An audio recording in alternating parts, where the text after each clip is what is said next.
Yeah, why I'm saying you don't know what principals are doing. And I know I'm rolling to film Moji. I got up and came back again.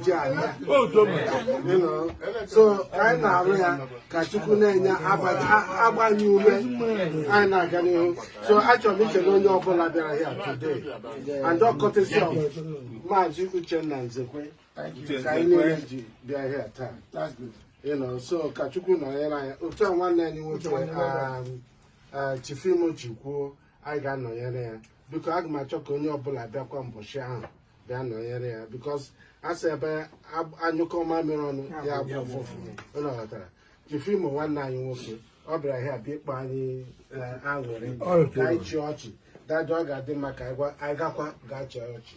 You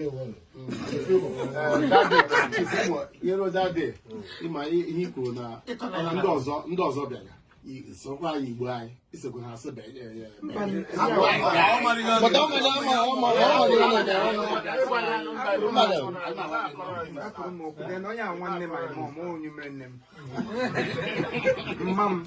Alubru Mam Gaham, I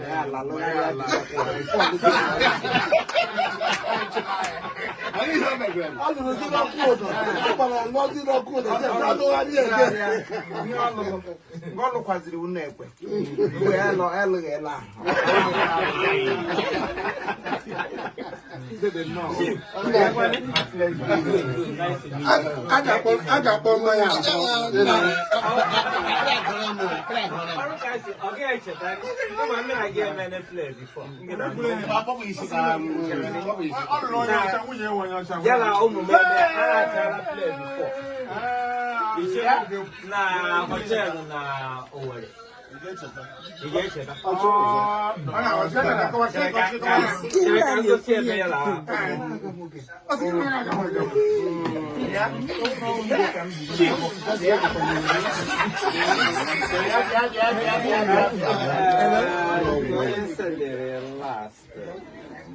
Look, I'm okay. I'm not saying too long. You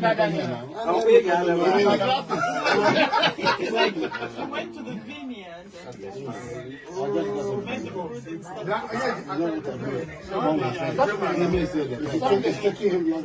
No.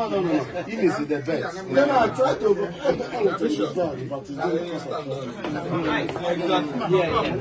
about all protocols that the gods have. Yes, all protocols.